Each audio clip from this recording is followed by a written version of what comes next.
Hello दोस्तों, क्या हाल है। तारीख आज 24 अप्रैल दिन बुधवार और हिंदी तिथि वैशाख कृष्ण पक्ष की प्रतिपदा है। तो चलिए बात करते हैं आज के मुख्य समाचार में देश की तमाम बड़ी खबरों पर नजर डालते हैं। सबसे पहले तो आज 24 अप्रैल और 24 अप्रैल को नेशनल पंचायती राज डे के रूप में मनाते हैं। और वही पहला अपडेट है कि कांग्रेस ने सूरत गुजरात से बीजेपी उम्मीदवार मुकेश दलाल के निर्विरोध लोकसभा चुनाव जीतने पर कहा है कि आप क्रोनोलॉजी समझ लीजिए। पार्टी ने कहा है कि सबसे पहले तो कांग्रेस प्रत्याशी नीलेश कुंभानी का नामांकन रद्द किया गया, फिर एक अन्य वैकल्पिक उम्मीदवार का नामांकन खारिज किया गया। इसके बाद बीजेपी प्रत्याशी को छोड़कर बाकी सभी उम्मीदवारों ने नामांकन वापस ले लिया। यह मैच फिक्सिंग है। और जी हाँ दोस्तों, इतने सारे इत्तेफाक एक साथ होना, इसके बारे में आपकी क्या राय है कमेंट बॉक्स में जरूर लिखिए। आप क्रोनोलॉजी समझ लीजिए। और वहीं महाराष्ट्र के पूर्व मुख्यमंत्री शरद पवार ने प्रधानमंत्री नरेंद्र मोदी की तुलना रूस के राष्ट्रपति व्लादिमीर पुतिन से करते हुए कहा है कि मुझे चिंता है कि भारत को नया पुतिन ना मिल जाए। उन्होंने कहा कि हाल ही में हमने रूस के एक शासक का वर्णन पढ़ा है, रूस का प्रशासन, रूस की सरकारी व्यवस्था, और उस शख्स का नाम है पुतिन। और वहीं अगली खबर है कि एयर इंडिया विमान के टेक्नीशियन ने वापस ले लिया हड़ताल। दरअसल एयर इंडिया की विमानों की मरम्मत और रखरखाव करने वाली company AI engineering services limited के टेक्नीशियंस ने मंगलवार को प्रस्तावित हड़ताल वापस ले ली है। कुछ मांगों को कंपनी द्वारा स्वीकार किए जाने के बाद टेक्नीशियंस ने यह निर्णय लिया कि 7 वर्षों से प्रमोशन व पे स्ट्रक्चर में बदलाव न होने को लेकर टेक्नीशियंस नाराज थे, लेकिन फिलहाल अब उन्होंने अपनी हड़ताल को वापस ले लिया है। चलिए वहीं अगली खबर है कि पतंजलि आयुर्वेद के भ्रामक विज्ञापनों से जुड़ी कोर्ट की अवमानना को लेकर 67 अखबारों में दिए गए माफीनामे पर मंगलवार को सुप्रीम कोर्ट ने पूछा, क्या माफीनामा उतना ही बड़ा है जितने बड़े विज्ञापन होते थे। कोर्ट ने अगली सुनवाई में विज्ञापन की कटिंग लाने का निर्देश देकर कहा कि माफी मांगने का यह मतलब नहीं कि उसे माइक्रोस्कोप से देखना पड़े। दरअसल बाबा रामदेव के जो भ्रामक विज्ञापन है पतंजलि को लेकर के, उनके लिए वो पहले भी माफी मांग चुके हैं, लेकिन ये माफीनामा न्यूज़पेपर में इतने बारीकी से छापे गए हैं कि इसके लिए सुप्रीम कोर्ट ने फिर से इनको फटकारा है। बार बार इनको फटकार लगाई जा रही है पिछले 1 महीने से। बहरहाल अगली खबर देखते हैं। सहारनपुर उत्तर प्रदेश में सोमवार शाम एक शादी समारोह से लौट रहे लोगों की एक कार पेड़ से टकरा गई, जिसमें से सवार एक 8 वर्षीय बच्चे समेत 4 लोगों की मौके पर ही मौत हो गई। पुलिस के अनुसार कार 200 किलोमीटर प्रति घंटे की स्पीड से चल रही थी और अचानक टायर पंचर होने से यह हादसा हुआ। और दोस्तों, आमतौर पर मैं ऐसी खबर नहीं सुनाता, लेकिन ऐसी खबर सुनाने के पीछे मेरा एक ही मकसद रहता है कि आए दिन ऐसे हादसे होते रहते हैं। तो प्लीज़ आप अपना ख्याल रखें और इस तरीके से आप भी कोई भी लापरवाही ना करें और हमेशा सावधानी रखें, सावधान रहें और सतर्क रहें। चलिए अगला अपडेट देखते हैं कि लोकसभा चुनाव 2024 के बीच मंदसौर मध्य प्रदेश में एक कार से 1.03 करोड़ कैश और 4 किलोग्राम चांदी बरामद की गई। पुलिस ने बताया कि सोमवार शाम चेकिंग के दौरान पाया कि महाराष्ट्र की एक कार की अगली सीट के नीचे छिपाए गए कैश व चांदी को बरामद किया गया। पुलिस के अनुसार कार में एक महिला व 2 पुरुष सवार थे।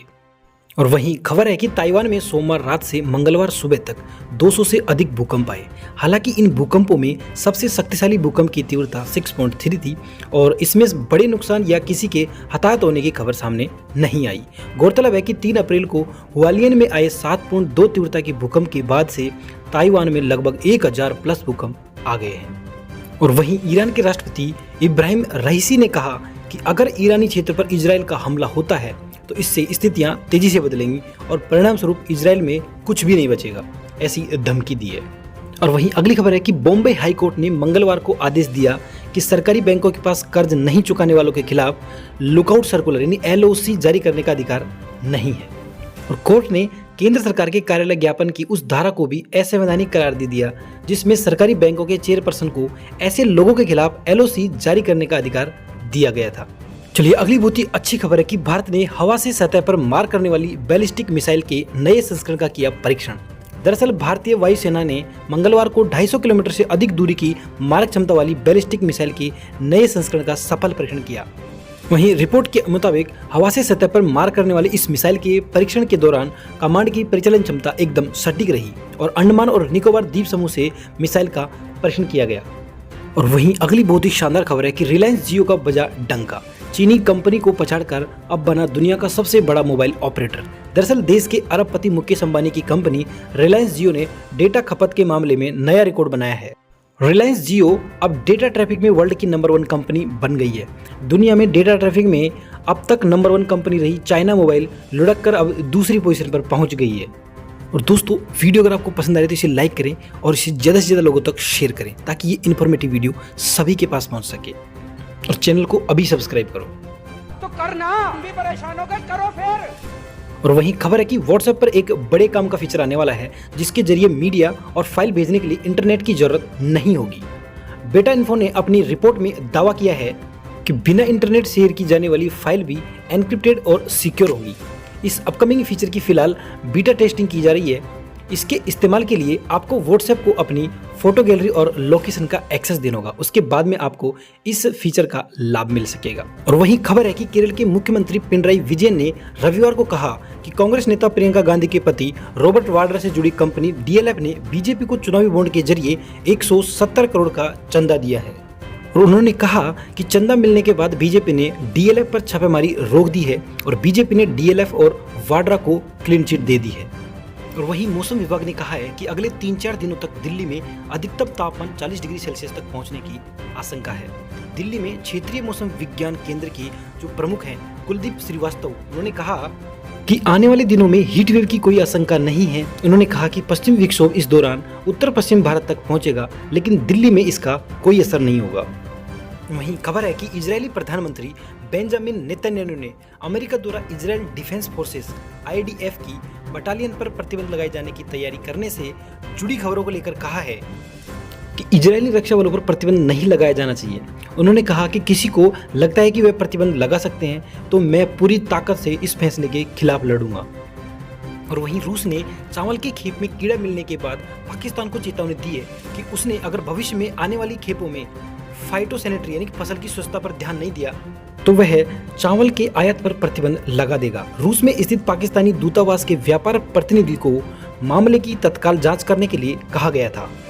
और वहीं लगातार तेजी के बाद औंधे मुंह गिरे सोने चांदी के भाव। दरअसल सोमवार को सोने चांदी की कीमतों में गिरावट आई है क्योंकि मिडिल ईस्ट संघर्ष की आशंका कम होने से सोने की सेफ हेवन डिमांड कम हो गई।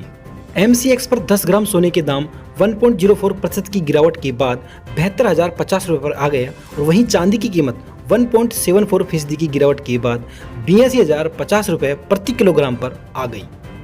और दोस्तों, आपको अगर ये वीडियो पसंद आ रही है तो प्लीज़ चैनल को सब्सक्राइब करें और इसे ज़्यादा से ज़्यादा लोगों तक पहुंचाएं ताकि ये इन्फॉर्मेटिव वीडियो सभी लोगों तक पहुंच सके। चैनल को अभी सब्सक्राइब करें। तो करना, हम भी परेशान हो गए, करो फिर।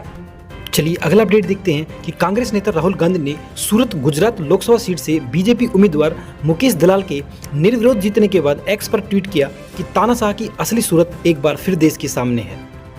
उन्होंने लिखा कि जनता से अपना नेता चुनने का अधिकार छीन लेना बाबा साहब अम्बेडकर के संविधान को खत्म करने की तरफ बढ़ाया गया एक और कदम है। वहीं खबर है कि केंद्रीय शिक्षा मंत्रालय ने प्रोफेसर नईमा खातून को अलीगढ़ मुस्लिम यूनिवर्सिटी AMU की नई कुलपति नियुक्त किया है। गौरतलब है कि यूनिवर्सिटी के 100 वर्षों से अधिक के इतिहास में नईमा खातून इसकी पहली महिला कुलपति हुई। चलिए अब खेल समाचार देखते हैं कि LSG ने हासिल किया IPL में चेपॉक स्टेडियम में सबसे बड़ा सफल रनचेज। LSG ने मंगलवार को चेपॉक स्टेडियम चेन्नई में CSK को 6 विकेट से हरा दिया। वहीं CSK ने कप्तान ऋतुराज गायकवाड़ के 108 रनों की बदौलत 210 रन का स्कोर बनाया था और LSG ने मार्कस स्टोइनिस के 124 रनों की बदौलत 19.3 ओवर में लक्ष्य हासिल कर लिया। IPL में चेपॉक स्टेडियम में यह सबसे बड़ा सफल रनचेज है। और इसी के साथ अब न्यूज़ का सिलसिला बंद करते हैं। और दोस्तों, जिन्होंने अभी तक चैनल को सब्सक्राइब नहीं किया है वो प्लीज़ चैनल को सब्सक्राइब कर ले और इसे ज़्यादा से ज़्यादा लोगों तक पहुँचाएं ताकि ये इन्फॉर्मेटिव वीडियो सभी को प्राप्त हो सके। जय हिंद, जय भारत, वंदे मातरम।